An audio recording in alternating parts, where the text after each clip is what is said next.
Hi everyone, this is Tamara, your courtroom companion, and in today's video I'm going to talk about the production of documents as part of the discovery process. So it's called the request for production of documents, and it is one part of the discovery process if you're in a family court situation. I'm also going to give you 5 tips to kind of get through that process. And so this video is primarily geared to those of you who are representing yourself. You don't have an attorney, so you're going pro se, as they say it. Pro se is a legal term which just means that you're on your own. And so there was a period of time during my custody battle that I was pro se, about 18 months. And so I learned quite a bit about requests for production of documents and the discovery process. I did have an attorney on both sides of the 18 months. I also learned a lot from them. So in this video, I'm going to share with you all of that I have learned about the request for production of documents. And so what is a request for production of documents? It's just a way of asking the other side for information that you need to go forward with your trial. You're going to be asked to do a request for production of documents. You're going to have to provide those documents to the other side, and you can submit a request for production of documents from the other side to produce documents for you. And so what kinds of documents might you include in your request for production of documents? Could be anything that leads to discoverable information. So pretty much anything really you can ask for. You can ask for photographs, videos, checking account statements, savings account statements, employer statements like paychecks, pay stubs. You can ask for copies of the passport. You can ask for just about anything that would lead to discoverable information. What it means is those documents that you're asking the other side to produce might show things in there that you might need during trial. So let's talk about a couple of them. So checking account statements, why would that lead to discoverable information? Well, you could find out if the other party has a direct deposit going in, and if so, how much is that direct deposit? How frequently is that person getting paid? You might also find that that person is visiting liquor stores on a daily basis or gambling quite a bit. Maybe there's large sums of money going out and coming in, and you need to figure out kind of where that money trail is. So that's kind of the information that you might find in there, along with all kinds of other things. You might also find that, how much he's paying for, his rent or his mortgage, or if there's other money from another individual's direct deposit going in there. And so that means that other side has help paying, say, the rent. Like if there are 2 direct deposits going in there from 2 different employers, that means that they're sharing money, and therefore the rent is likely being shared or the mortgage is being shared. So that's important when you're talking about child support. Why would a passport lead to discoverable information? Well, you might find that the other side is going out of the country frequently. So you might have some concerns that your children might also leave the country and not come back.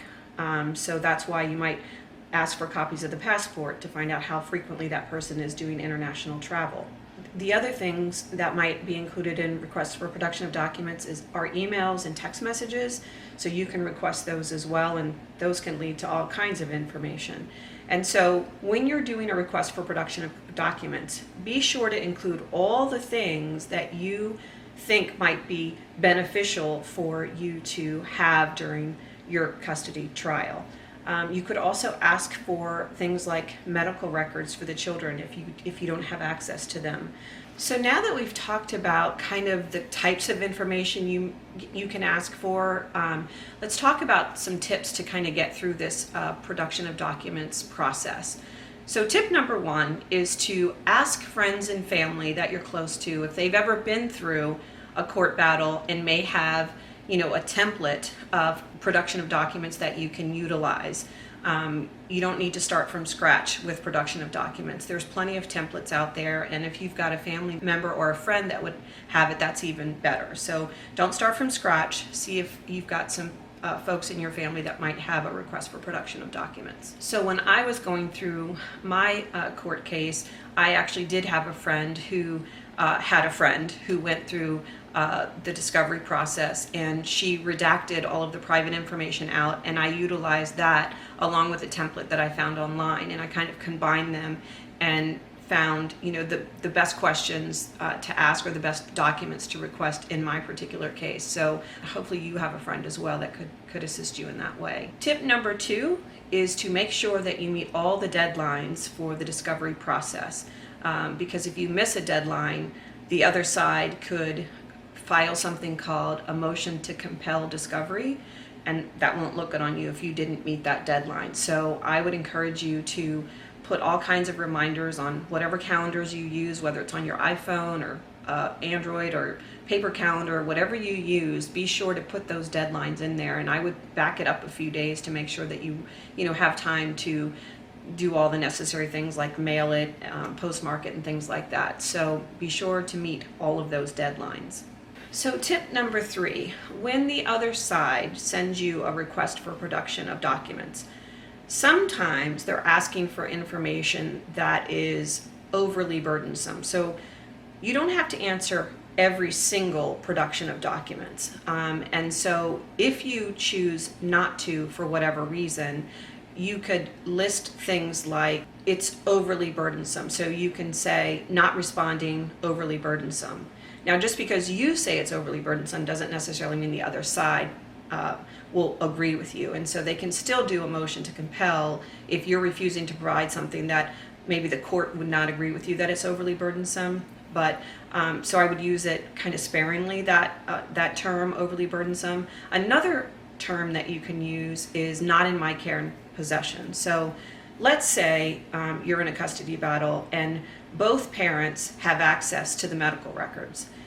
Let's say the other side, in their request for production of documents from you, asks you to provide all of the medical documentation for the children. You can say it's not in my care and possession, because it's not. It's with the doctor, and that parent can go and get that just as well as you can. So you can refuse to provide it because it's not in your care and possession. If the other side asks you for report cards for the children, if that other parent has access to those report cards by calling the school, then he or she can go and get that themselves. If it's not in your care and possession, you don't necessarily need to provide it. And you don't need to spend hours and hours and hours going to get information that's not in your care and possession. If it is in your care and possession, then you do need to spend the time to do it. So if they ask for 3 years of bank statements, you can go online and pull those down. It might take a while to download 3 years, but it is in your care and possession because you can go online and get it. And so that's kind of the difference. If it's not in your care and possession, you can say, not in my care and possession. If you're not going to provide the documentation because it's not in your care and possession, one statement that you can use is, use your last name, say it's Jones. Jones has no such documents in her care, custody, and control at this time. So that's kind of like a statement that you can use. For the ones that are overly burdensome, you can just use a statement like, the above request is overbroad, seeks documents already in defendant's custody. So that's kind of like a statement that you can use if it's overly burdensome. So tip number 4 is to always make a copy of everything. When I did my production of documents, I actually put it in a binder. And I made a binder for myself. So I always had a copy of what I was providing to the other side. And that's just good in general to have a copy of everything, but also they can't, if they say, oh, you didn't provide this, you did because you have a copy of it yourself. So that's just a really good tip, is just to make a copy of everything. So the last tip that I'll say is that when you provide the other side with the production of documents, send a certified copy so that they have to sign that they received it. This is really important. During my case, my production of documents never showed up. So when I didn't get that signature card back, I was able to immediately rectify it and send it again. It got lost somewhere in travel. So always do a signature card so you know when the other person receives it. So just to recap, today's video talked about what production of documents is during the discovery process. It's one part of the discovery along with interrogatories. Interrogatories are the questions you're asked to answer, but we didn't talk about that. We'll talk about that in another video. But we reviewed 5 tips on how to get through the production of documents process, and I hope it was very helpful to you. If you found this helpful, give it a thumbs up and please do subscribe. Let me know if you'd like to see additional content around this. And thank you so much for stopping by Courtroom Companions, and I'll see you next time. Take care.